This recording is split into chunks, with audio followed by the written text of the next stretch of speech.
Good morning. Um, as some of you know, my name is Heinrich, and I've been posting a few pictures, few videos of the welding. First of all, disclaimer: I never received any training. The way I've learned is watching YouTube videos, Facebook, um, asking other people how they do it, looking at what they do, copying them, uh, improving every day as I go along. Not always getting it 100% right. Always room for improvement, I believe. Um, yeah, this is my kind of space. Um, for now, I call it a workshop. Some people might refer to it as a garage of motor race in Afrikaans. There's no more guys in this garage. It's not actually what I wanted to be in the end of the day, but I have a vision on where we're going. So today I thought of making a small video just showing you a little bit of the tricks and how we assemble and talk a little bit through it for the people who's interested in it. I know not a lot of people will be interested, but for the people who do, and as we go along, maybe start making other stuff, showing them the processes from the cutting operation that usually happens, the grinding, the welding, the assembling, the welding, the cleaning up, the spraying of it. So yeah, so we are a very small crew. I have a cutter. They're not here today. It's Sunday morning, so I'm alone. Um, this is where I want to be. If I'm happy, this is where I want to be. If I'm upset or sad or stressed, this is where I want to be. This is my safe zone. I'm always here. I have very good neighbors. They never complain. Whenever I suggest that I'm going to a workshop, um, they said no. You can stay here. We are very lucky. We don't get load shedding at all. So yeah, let's start. Just a few tricks. Um, One thing I've learned in welding is lighting. You need good lights. The most important thing when it comes to that is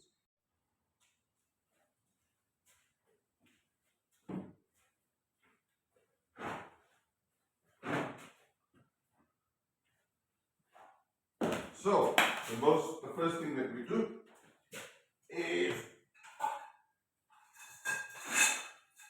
we get our, let's say, the top part of our gate rack. Now, as you will see, this current job that we're working on is one in Vanderbilt Park. Now, the challenge that we're having here is that we're building security gates for them and for our client. The challenge that we have here is that every gate has its own size. So every time you can't build a cheat, cut everything on the same size, so you have to number them. You have to make sure that your frame is a certain size, then your spacing and your door needs to be a certain size. So that's very important, that your guy who cuts your material cuts it accurately or try to be as accurate as he can, as it makes the welding process and the assembly process just much easier. So our system that we have a list of the sizes that we need. So it just tells us about what we do is we number each gate, what house number it goes to, the width of it, and then we say what is the height and what is the width. That width corresponds with this size from here to there. So if we can check it says number 10 needs to be 770 millimeters. So as you can see, the cutter has 1 mil shorter than what it's supposed to be, but it's fine, that's good enough. And then he marks it.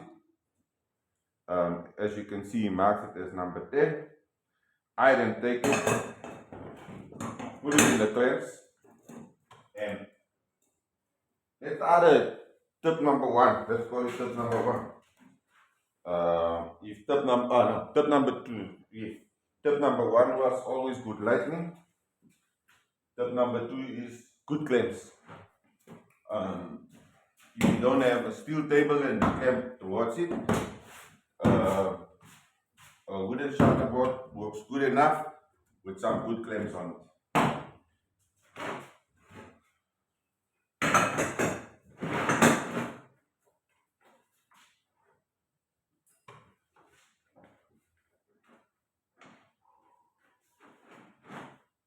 Let's just find my glove.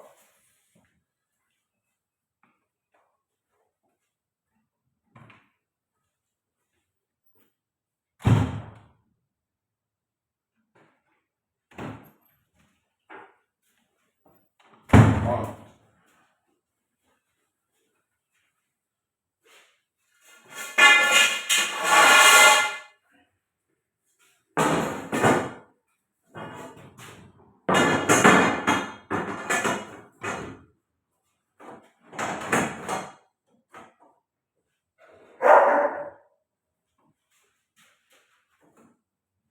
So, as you can see,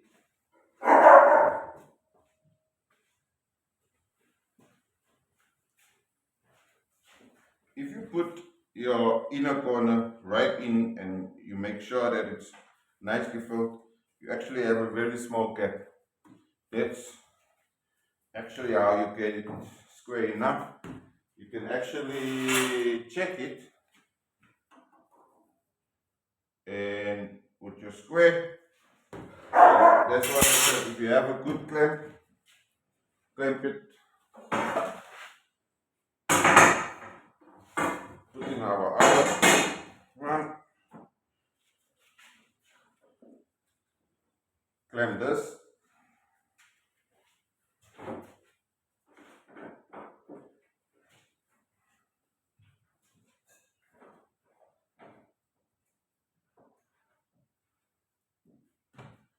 And now we can just double check our sizes. And our size needs to be 770. Perfect. This side. See, so here we are a few millimeters off. And what you do,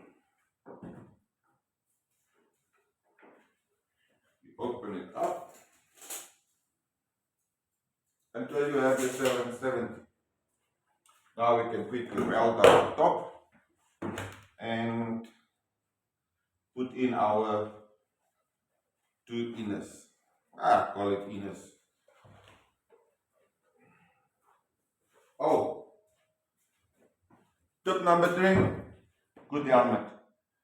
Helmet, auto darkening helmet, so you can put it in, you can see as clear as you can. Hopefully you can see there. But as soon as you start welding, the helmet goes dark and you can actually see. I have a little bit of a tape here because there's a hole for you to remove this. But what happens is, if I breathe, there's some damp that gets trapped between the glass and that covers it. But good helmet, not too expensive, but it does the job. But from where I had my other helmet now 2 to 3 years, and I brought this one a few days ago, absolutely a joy. Let's switch our machine on, make sure our gas is open. Let's start welding. Oh, another tip, if you do this and you work on a wooden table, take a normal square magnet, put your earth on here, and then you just attach it. Make the job a little bit, if you don't have a steel table, make the job a little bit longer, but it works much better than a clamp. Take it off, put it down. You will find that there's sometimes some steel scalings on it. Uh, just use a normal brush, clean it off, and it sits again.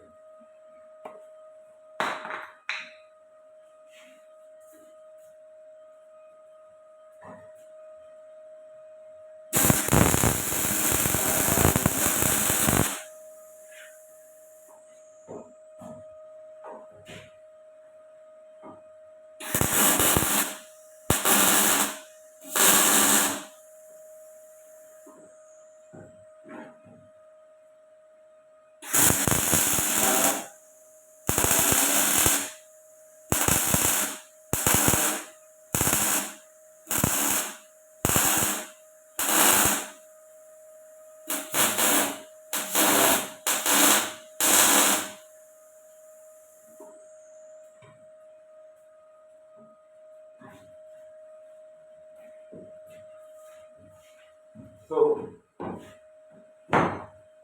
the only thing what I'm doing now is while I have the whole job set up, I weld the outer side here, and this.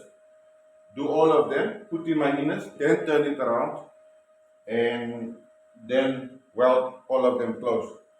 I found that when you do that, it makes the job just quicker, and hopefully you can see the welding now. Now, there's a few ways you can do this. Um, Everyone has their own style. Some people believe in going forward, forward, back, forward, back, forward, back, forward, back. Some people believe up and down. Some people believe in making a C or U, and that is just going with your gun in a C pattern, continuously in a C pattern, on a U pattern. Just try to demonstrate it now. As you can see, there's the wire going in a U pattern or going in a C pattern, and always going back into your material. Different ways work for different people.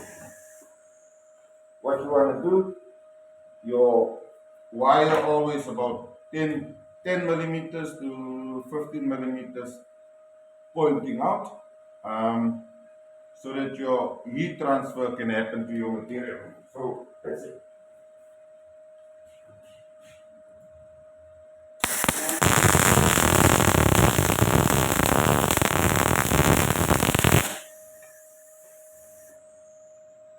So as you can see, I went into a what I want to call a C pattern, going from the one material to the other material, one material to the other material.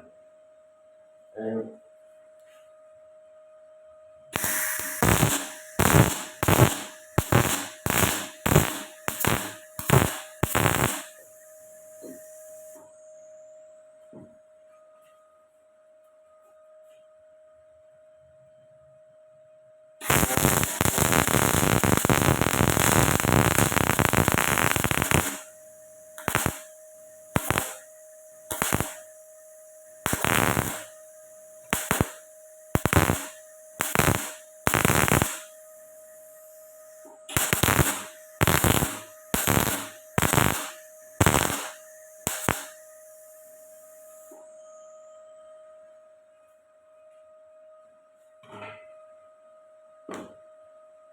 had a bit of a hiccup there, material went through, so I had to fix that. But that happens.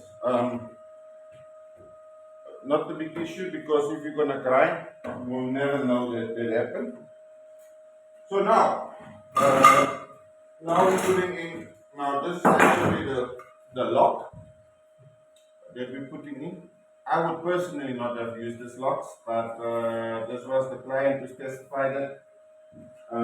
What we use this for, I use this for, is to make a guide.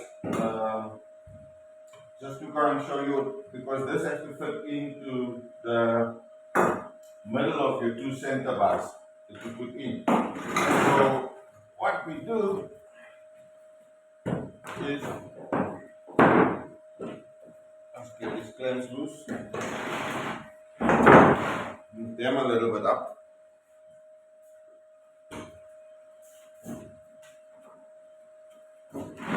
What can make it a little bit easier, and I found that every time you add on, so I need to buy 2 or 4 more clamps, because every time, because actually then I can leave the clamps there, take the other 2 clamps, put them in. As you will see now how I utilize, or how I use those clamps. Just getting our size right here.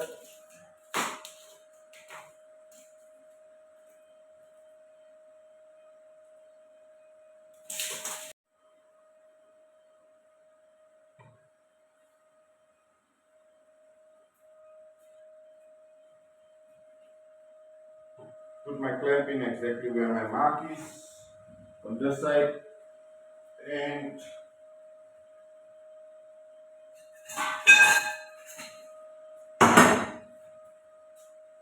so another trick that I learned from someone is all your steel has always a joint.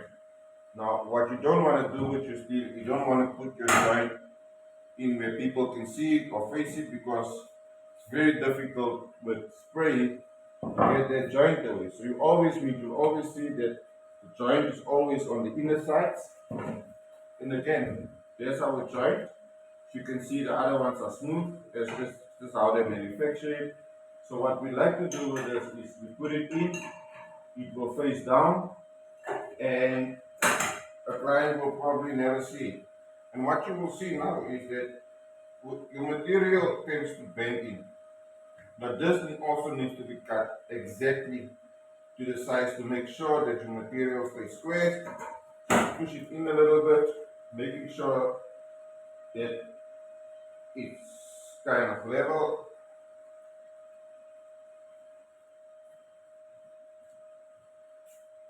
On this side, clamp it, magnet, our earth, and other trick I found out, I found that sometimes it happens that the